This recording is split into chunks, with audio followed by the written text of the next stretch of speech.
to Psychedelics Today. Kyle and I are here to talk to you about a really cool documentary we just watched over the weekend, and really excited to share some stuff with you about it.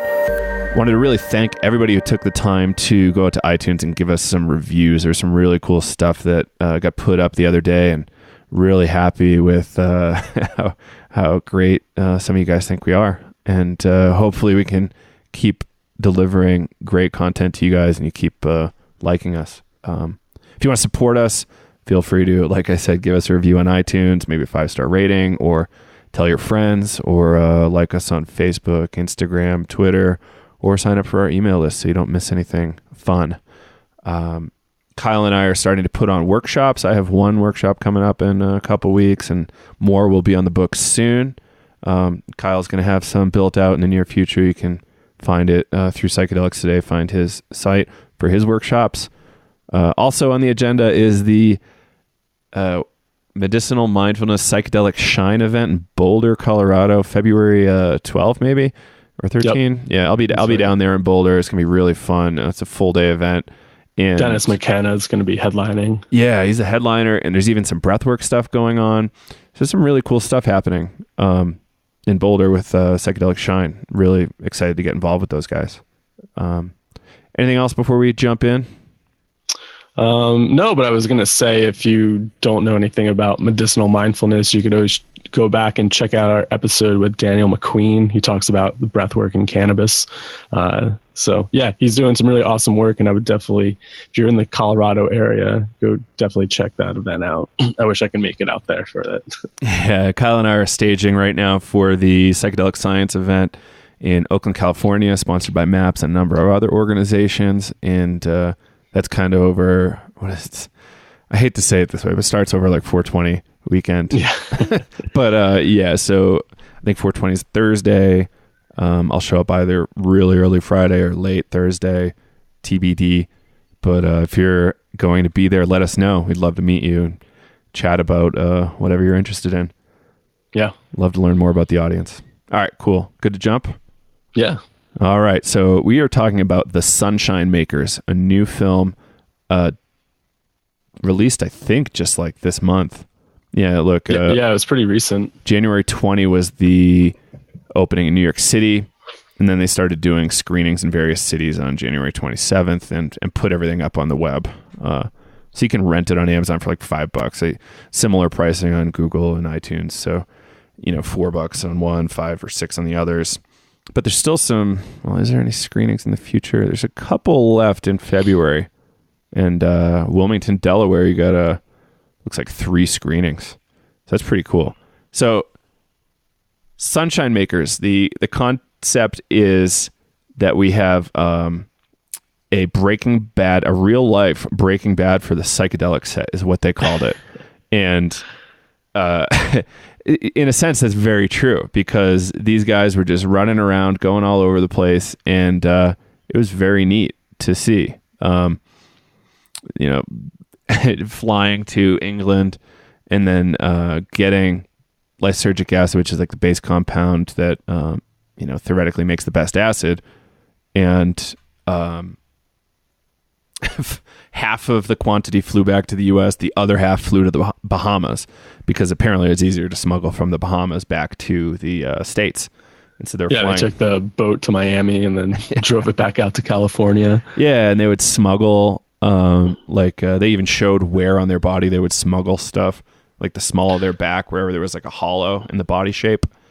I was really curious why they had to do that. Like, if they had to go to England to get lysergic acid, was it a controlled substance, or did it just look sketchy at the time for bringing chemicals across the country? Yeah, so they talked about it later. The chemical distributors would actually call the authorities if they sold it. Right. And sometimes they'd actually set up the front desk person at the chemical supply house as so you'd have this FBI guy saying, okay, they've left the building in this orange van, so follow them, please, and find out what house they're taking this chemical to, and put a tail on these people for a couple weeks, see if it fits into their investigation on acid. Yeah, what I found interesting too is there's this Bureau of Narcotic and Dangerous Drugs, BNDD or something like that, and that was like a pre-DEA agency. Yeah. It's interesting to me that they kind of shift names, like CIA shifted from the what the hell was it called? Man, memory. Short-term memory loss is a symptom, guys. But yeah, it's interesting that these agencies shift over time. Yeah, Department of War to Department of Defense. It's more palatable that way. But yeah, really interesting. And so the stars of the film were Tim Scully and Nick Sand, who were pioneers. They influenced Owsley, it seems. Owsley's kind of the famous guy who developed a lot of LSD in California and funded the Grateful Dead's Wall of Sound concept. Yeah, I think Owsley trained Tim, as I remember. It was interesting because the video started and then it went for a little history, and then they show Tim getting arrested after getting off the plane. Right. And then they backtrack 3 years later about how that happened. Right. And then I think I remember watching that Tim was trained by Owsley. That would make sense. So, I could see that. So that's how he learned how to make acid. Right. Okay, so Owsley was there being the expert, and those guys learned from him. And it's one thing I caught with Billy Hitchcock, who's like kind of the financier of the whole thing. Did he own the Millbrook estate that Leary was living in? He did, yeah. So he was like incredibly influential in the whole thing, covering both coasts. Kind of a really major behind the scenes player who's now a senior executive in both oil and banking industries, which it's kind of comical to me. I'm like, oh, okay. This is how history works. This is how the world works. I never heard of him before, so it was interesting to learn a little bit about him and his background in this whole scene. Yeah. And I thought the Leary estate I thought that was something that Leary owned. But I think I remember in the video they were saying Billy was the one that funded it and had the property and then leased it out to all these people. Yeah. So in my memory, Leary found some really young, rich lady, which, people like Leary do, and, influenced her to help him out. And I think it was this guy's younger sister. I'm not positive on that, but that's kind of like loose memory on the situation. Someday maybe we'll cover the history of Millbrook, which is really interesting bit of history in and of itself. Yeah. So yeah, all these guys were coming. They went to Millbrook and said, okay, let's make acid together. Get connected. Billy, was this place Windsor? Was that in California? Windsor, California, where they had a couple labs? Yeah, so from what I remember from the film was Nick was on the East Coast. He was the one that connected with Leary. And then then they connected with Tim, who was on the West Coast. And then I think Tim and Nick set up a lab in Windsor, which I'm not too sure where that is. I'm guessing north of California. Or north of San Francisco. Yeah, right. Yeah, it's in California, duh. Let me pull it up. Windsor, California. Yeah, and these guys were famous for making what's called Orange Sunshine. It's probably the most famous LSD that's been on the market ever. And, there's even SNL skits about it that they featured on the film. Who was that? It was Dan Aykroyd going, oh, is it barrel-shaped and orange? Oh, yes. Have you ever heard of that stuff before? Only historically. Like, I don't think people are selling it that way anymore. Right. No, I'm just asking, somebody that I know that's from that generation was talking to me about all this acid, and it was almost like, it was like these different strains of cannabis, like they were talking like, oh, have you ever had like double orange barrel and orange sunshine and window pane and LSD 25? And I was like, what? I've never even heard of this stuff. Like, what are you talking about? That's a whole world. They're like, oh, it's just these different kinds, like the chemists would produce these different types of acid, or they would market it like that. And it's like, huh, interesting. Yeah, right. Because you got to brand it somehow. Like, I think that's more like in our generations, ecstasy's been marketed in that way, like the tablets. Like What are the common names right now for LSD? You got like needlepoint, fluffy, like fluff. And that's really it. Those are the only two that I know are needlepoint and fluff. Yeah, and I don't even know. I mean, I don't know if you want to consider like gel tabs and liquid. I mean, that's what people will talk about. Yeah, and I think those are like subcategory, like just ways to package those individual like top level items. And I was just told what needlepoint was the other day by somebody, and they said it was so at the end of the line of the manufacture, LSD comes out in crystalline form, and based on how fine the crystalline structure is, that's when it becomes needlepoint, when it's a really fine crystal structure. So, being needle points coming out of it as opposed to just like a mess. Interesting. I haven't done much chemistry, so I don't really know. Yeah. Maybe someday. But yeah, currently no experience with chemistry. And then fluff, who knows? They just call it good. I thought you were talking about cannabis strains. Like, you go to the pot store here in town, and there's probably, you could buy 20 different varieties of seeds, all with the same names you just said. That's what I thought you were talking about. So I was like, yeah, there is a strain of cannabis called LSD 25. There is an Orange Sunshine, Clementine Kush, all this other crap like that's referencing historical stuff and historical strains. It's just kind of a hobby / marketing thing. So you can get like different genetics that theoretically have different effects, and they do have different effects, but it's really hard to qualify subjective stuff like that. This person that was asking me also told me that they had a friend back in the day that had all these, I guess it was all different liquid in these ice cube trays. Oh. And then their freezer went, and supposedly it all kind of melted together, and they called it green slime. Oh no.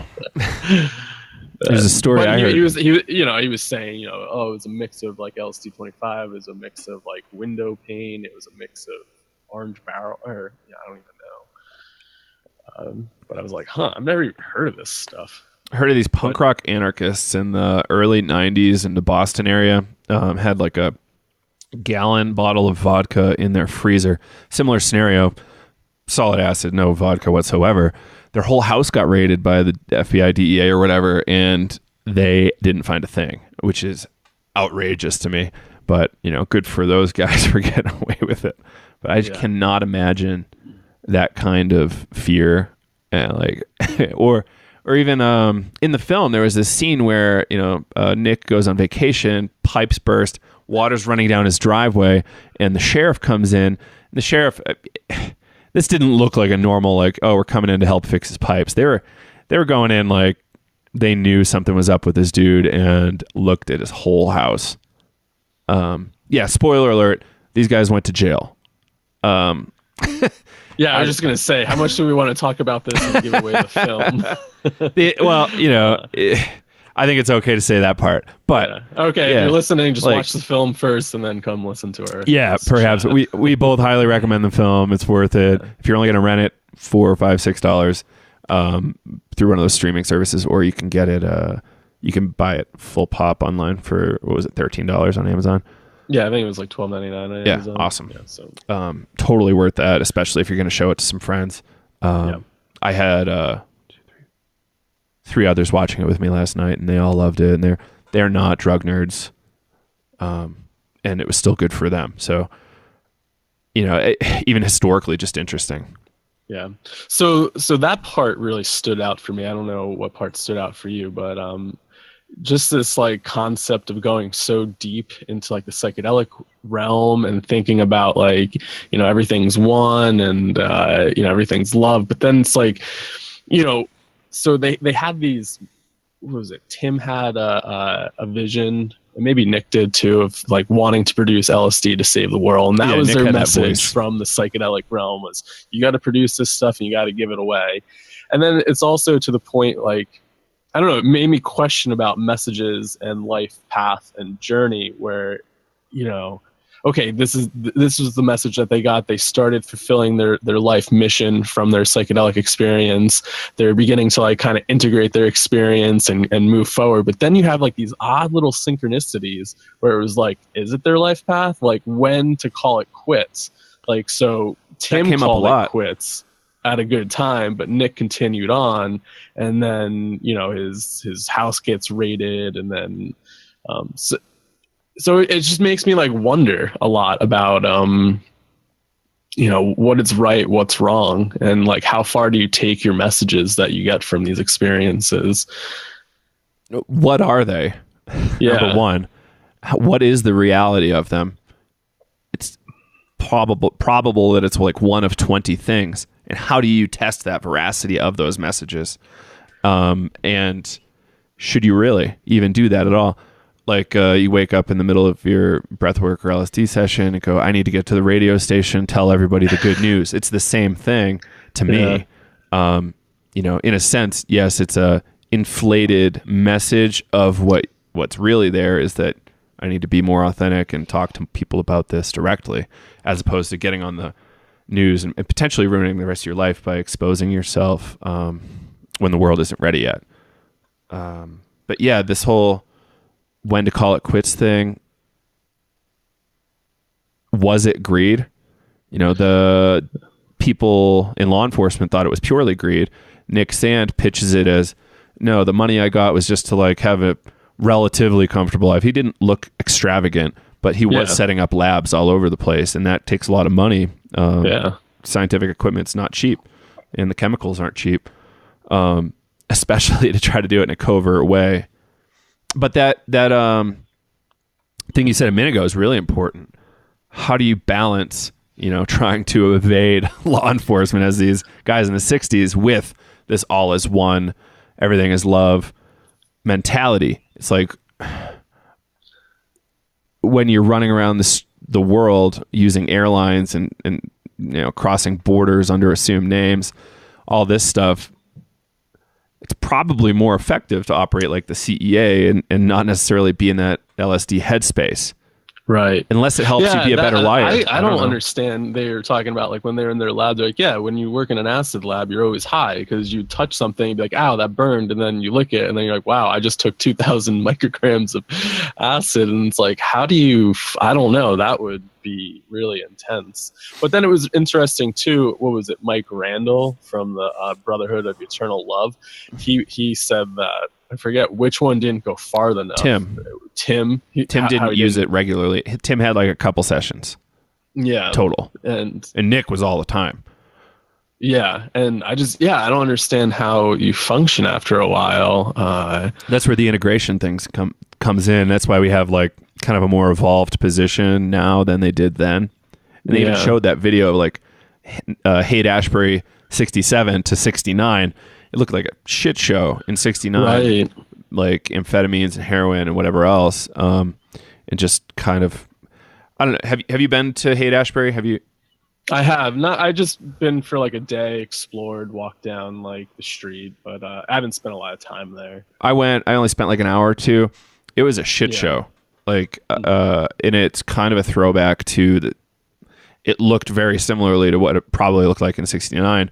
I saw a lot of homeless guys like fighting each other and just scary looking individuals. It wasn't this like free love, like 1967 looking place. It was quite scary. And I think inflation and lack of integration, that's exactly what happened. And there's a ton of homeless people in San Francisco. Every time I've been like walking down Mission Street, it's just like, whoa.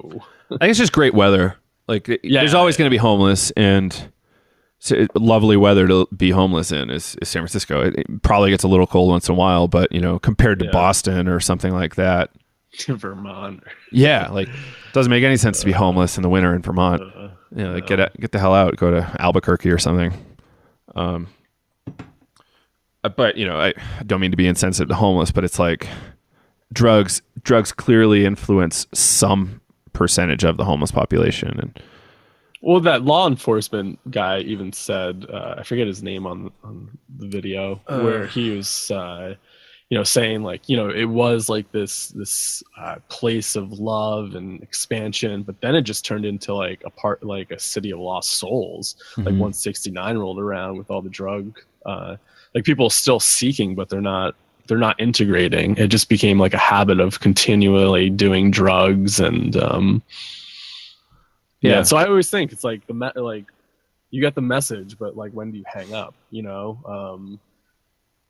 There's that, maybe Alan Watts said it. It's like you get the message, you hang up, you go do your work. It's either Watts or McKenna, I forget. Yeah. But yeah, that's a great line. Yeah, you got the message, hang up the phone, go to work.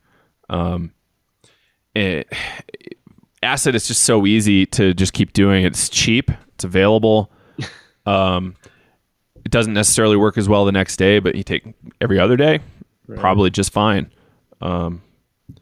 So and it feels good for a lot of people. It's like, how else could you feel that good for so cheap? Weed's pretty expensive and it doesn't make you feel that great. That's true. And the duration is, 10 to 12 hours. Yeah. 8 to 12. Yeah, that's probably the average. Yeah. Most bang for your buck. Very true. Very true. That's fascinating. And so that was really interesting to me, watching like, early 60s, mid 60s, late 60s. And the film kind of did a decent job showing that. One thing I really liked was Nick Sand's commitment. Like, he was so committed throughout the whole thing and appears to still be very committed, even though he did some time. And that's what it seems like a lot of his lovers said too. He's just very driven. Like he had his life mission and he was just going at it, and nothing was going to really stop him in some sense. Like he just had that drive and that charisma and that passion. Yeah. Which is, charming to a degree. I'd love to get Nick on the show and talk to him about it. That'd be really cool. He's still around, he's late 70s, I think. What did they say? He's in Ecuador at the end? Yeah. He's living in Ecuador now. Internet in Ecuador, so we can get him. It was just so cool watching how committed he was, and then, how diverse he was in the end. Like there's that closing scene where some law enforcement group is going, wow, there's not really much he didn't manufacture. Incredible. And, for the amount of time he was manufacturing, the odds are good that some of our listeners used some of the chemicals he produced, which is fascinating. Did he, I wonder, I guess he probably produced some, but he didn't create it. Like Shulgin created a whole bunch of different yeah, he was more of a manufacturer than a R&D, research and designer. Yeah. Which is easy, right? Like you got Shulgin's books. There's probably a handful of other books. Yeah. Like, what did he have? The Practical Manual of LSD Manufacture was like one of the books they found at his house. It's like, oh, really? So you have that. You have a book on drug smuggling. Whoa. Okay. But you got like all these other books too. Meaning you're probably living quite the interesting, life. Mm-hmm. The length of time he was able to operate was unbelievable. That blew my mind on how he would just go. He went to California, then who would go to St. Louis? I think out of all the places, why would you go to St. Louis to set up a lab? And then ending up in Canada, it was just absolutely mind blowing. Do you have a guess on based on the movie how long he was producing for? It's 35 years. Well, I think when he got to Canada, it said he was still producing for another 20 years, as I remember. 96, I think, is when he got caught. He got busted. So I don't know. That's a long time to be producing. So if he started in the late 60s, he got busted in 96. Probably producing for 25, 26 years, full time, which is incredible. It's unfathomable to me, that kind of guy got a pretty straight-laced job. So just cutting away from that and going, okay, let's do this dangerous illegal stuff. and skirt the law and turn a lot of people on. It's cool that some people have that conviction. I think, this particular culture kind of needs that, but at the same time, it's like we don't want to lose those people to the law. Right. So, perhaps teach more people how to do it and then produce on a lower scale so your sentence is way less. Like, that kind of... Because this world, it's a really small world. And, one person getting caught is a really big deal. And we don't want them to that go was to really jail. interesting how, one person getting caught, then like that whole network and that whole group kind of was sucked into it as well.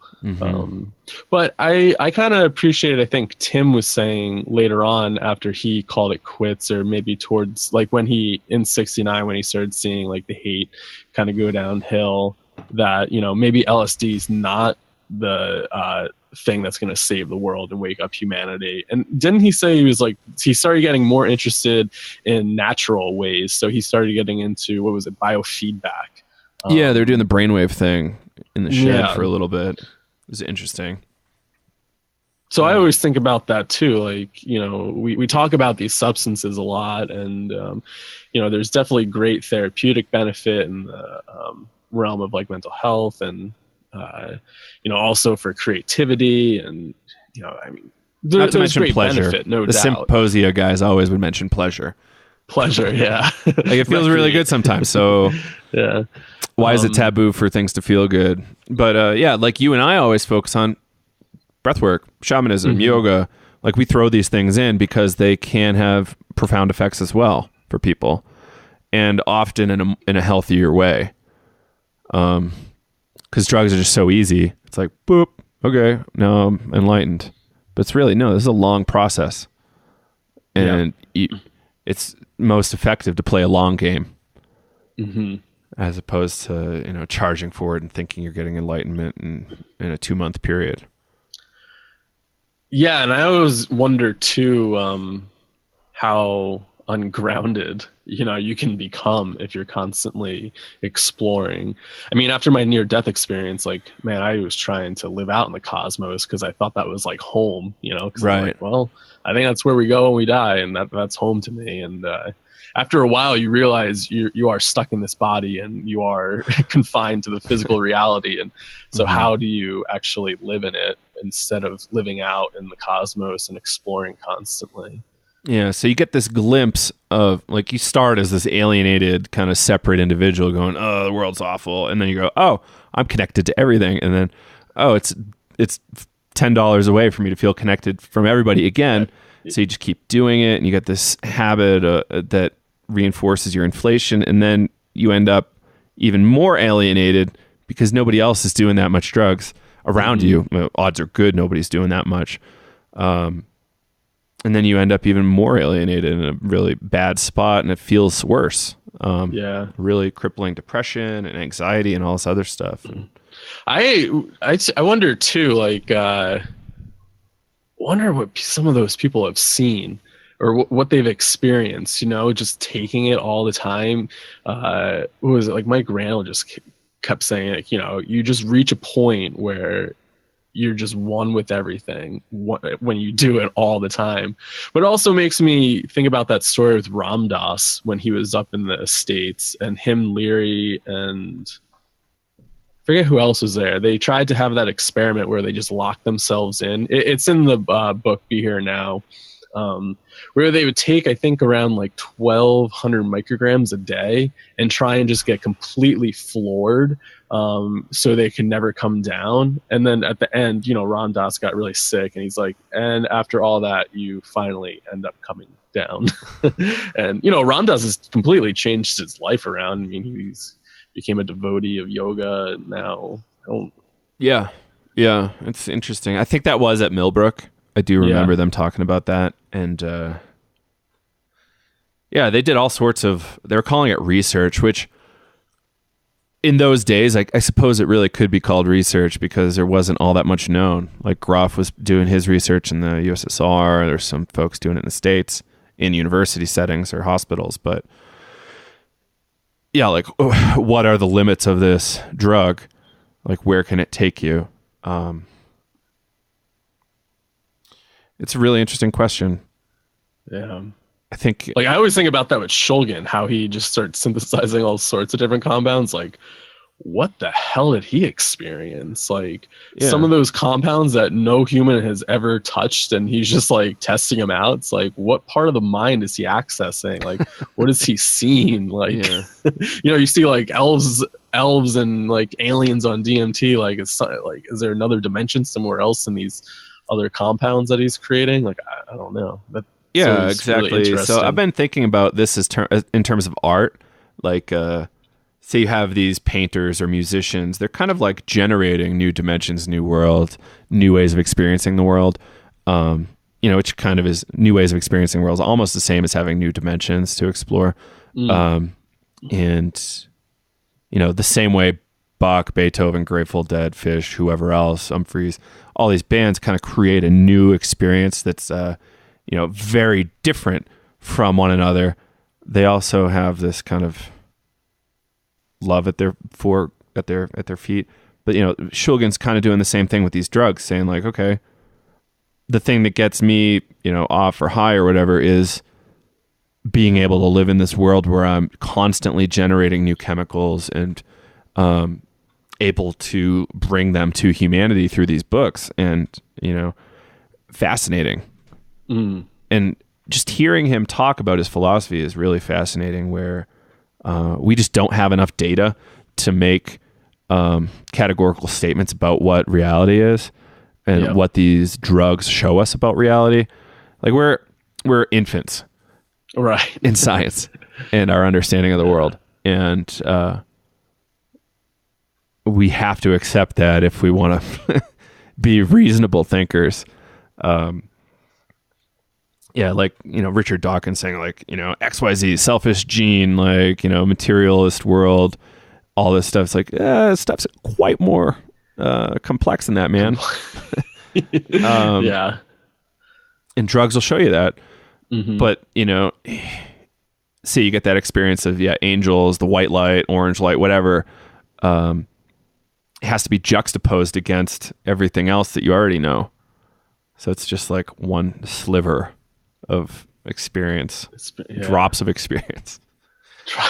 Drops of experience. One thing Lenny said to me a while ago, it was really interesting, was what's that big church in Harvard Square? Swedenborg, the mystic Swedenborg. So there was this mystic philosopher, kind of Swedenborg. He had all these visions, did painting, did a lot of writing.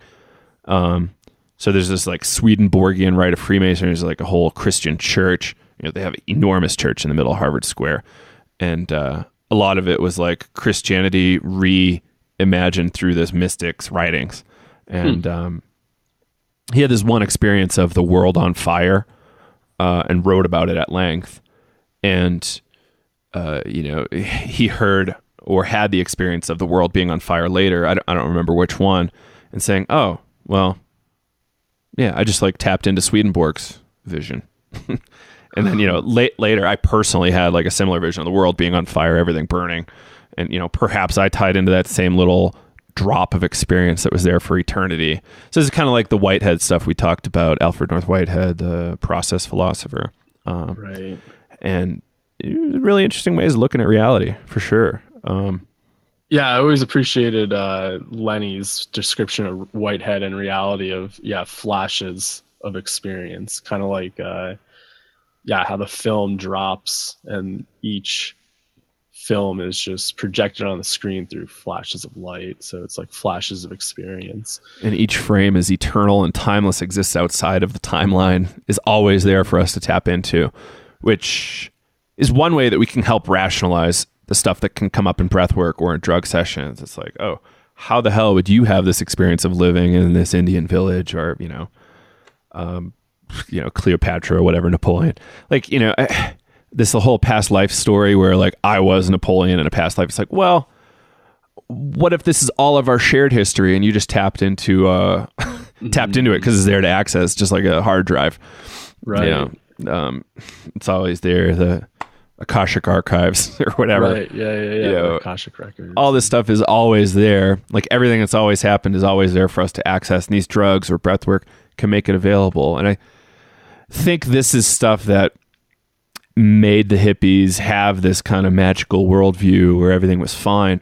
It's cool to have a magical worldview. It's just, it can be dangerous if not approached in the right way. Yeah. You might end up Well, in it's jail. also like one of the first times in like US history, I mean, or probably in a while, you know, that people are exploring their minds. So yeah, it was like this kind of child having this great experience, this toy, and they're like, whoa, like this is fascinating. Yeah. And because we've been so disconnected for so long, like I think in the Western civilization, like the last type of probably rites of passage that were maybe psychedelic related were in the Greek Eleusinian mysteries or the Dionysius wine rites. I mean, Which like barely bled over into Rome, but just like barely. I mean, once Rome and Christianity and Catholicism took over, a lot of that stuff started to become taboo and work of the devil. And so you had underground cults carrying indigenous it forward, people. I mean, Western civilization has been pretty disconnected from it. I mean, you had some people in the late 1800s. Who was the guy that discovered mescaline? I think that was towards like the end of the 1800s. Hefter? Maybe. I forget. I think it was because you and I were trying to like remember the like why was Hefter Foundation named Hefter Foundation? It was like the German chemist that like synthesized it first, maybe, or extracted it first in its pure form. But yeah, that's a long historical gap. That's like, when was the first council in Nicaea? I think it was like 360 when the Romans kind of like codified their version of the Bible. And that's probably the same time when all these little small cults got stamped out or went underground. So that's not so great with math. Yeah, you're right. Mescaline was first isolated in 1897 by Arthur Hefter. Nice. And then my memory's not all gone. Oh no, for isolated and identified, and then first synthesized by Ernest Spath in 1919. Cool. Yeah. So, yeah, it's really interesting. It's like a 1,500-year gap in Western culture of, you know, no regular psychedelic use for any above board group of people. You know, it's always possible. I think it's likely that in certain conclave like groups, there was probably psychedelic use, like the Sufis, not exactly Western, but you know, really close, especially with the Crusades touching Western culture. There's probably some back and forth transit of that stuff, especially in the elite circles. I definitely think probably some people had access to, you know, especially the explorers stumbling across these different cultures as exploring new land. You know, I'm sure they probably came across some sort of plant medicine. But I think, you know, on a large scale, like societal level, when everybody is kind of participating in this rite, you know, because you talk to any like people of the 60s and like if you asked them if they have partaken, they're like, I was a child of the 60s, you know, and it's kind of like that's their motto. And yeah, I don't know, it's interesting to just think about like that. It was kind of like the birth of you know, Western consciousness in some sense, where everybody was just kind of waking up at the same time and getting these really crazy ideas. Well, maybe not crazy, but being exposed to Eastern philosophy and just having a different view of the mind and what consciousness is. To a degree, it's interesting. It's almost like McKenna's theory that early hominids were eating a lot of mushrooms, and then they had this rapid cranial like brain expansion just due to the increased blood flow, increased thinking, different kinds of thinking. But it's also like, you know, say 20 people kind of started this Eleusinian mystery thing in Greece, expanded it to thousands of people, and they're in like this safe agrarian culture where, you know, they're not getting murdered like their whole village isn't getting sacked every, you know, 2 months or whatever. They're able to, we're going to be able to safely live another 30 years or whatever. So they're able to do these rituals and come up with new ways of thinking that are, you know, probably available for one of the first times in history. We're pretty sure, I think, in the historical sense, that the Egyptian religion was kind of based around some psychedelic use. The blue lotus flower has some pretty serious psychedelic properties, and they had access to it.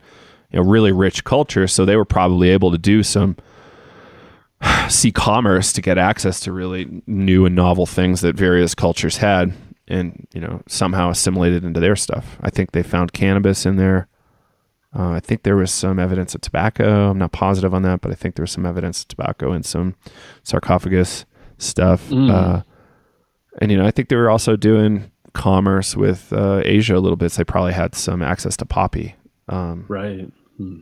And probably whatever else is going on over there. And mushrooms travel, so maybe they had access to mushrooms. Who knows? So really interesting stuff. Yeah, really interesting. And going back to the film, it's just, I don't know, I always find that time period to be so interesting, and it's so cool to hear different perspectives and learn a little bit about the history. And I really liked, I forget if it was Nick or Tim that were saying that they were just riding on the backs of those who came before us. So they were just doing what was already being done, and that was like those people were like their teachers, and it was passed on, and they're just kind of doing the work, right? So I'm guessing like it was Osley, they taught Tim, and then who were all these giants? It's interesting to me they didn't really feature Hoffman at all. I wonder to what degree Hoffman kind of influenced that counterculture in that generation. As a Swiss chemist, he's probably a little removed. Yeah. Going, oh my, I was really surprised they didn't introduce Hoffman at all. I mean, they just had like that footage of like Sandoz pharmaceutical, right? But I'm surprised they didn't mention like the history of how it was synthesized or anything like that. Maybe they're targeting that audience that already knows all that stuff, and they're really just trying to hone in on an American story, right? Which is really well done. Like, again, I really recommend people check it out. I hope we can have, what's the dude's name? Cosmo, the filmmaker. I really hope we can have him on in the future. I think I'll reach out to him today, maybe. It'd be cool to have Nick Sand too, just to get a little bit more of this stuff fleshed out. And, he probably had like 100 hours of footage, and he had to condense it down to like an hour and a half. Right. So the story that he must have uncovered must be even more expansive than the story he laid out, the narrative he laid out in the film. There's got to be so much cool stuff that happened. Yeah. What was something that like really jumped out at you when you were watching the film? There's a lot, man. The living in boats in Sausalito, that's probably right where like Alan Watts was. And, so I looked at Windsor on the map. That's just a little north of Santa Rosa, which is probably an hour out of San Francisco in the northern direction. I liked how they got a plane. They learned how to fly and got a plane and, promptly arrested. But I thought that was pretty awesome. Just kind of the touch points with Leary. The fact that there was this East-West integration, that's not usually told. We're always told about the split between the pranksters and Leary's cult. And the fact that these guys kind of transcended those groups was really fascinating. The fact that there's this trafficking network called the Brotherhood of Eternal Love, I thought that was really neat. The fact that they got to interview one of the leaders was really cool. Yeah. That is really interesting. I was thinking about that. Watching Sand be at the Leary estate, and then Billy Hitchcock was kind of helping fund this project to connect the West Coast and the East Coast. And I kept thinking that too, where you had the Merry Pranksters on the West Coast, and Tim Leary didn't want to have anything to do with them, and their program of research was very different than Leary's. But realistically, there are these connections. Yeah, they're right on the top. Hitchcock, Sand, Tim Scully. And it's really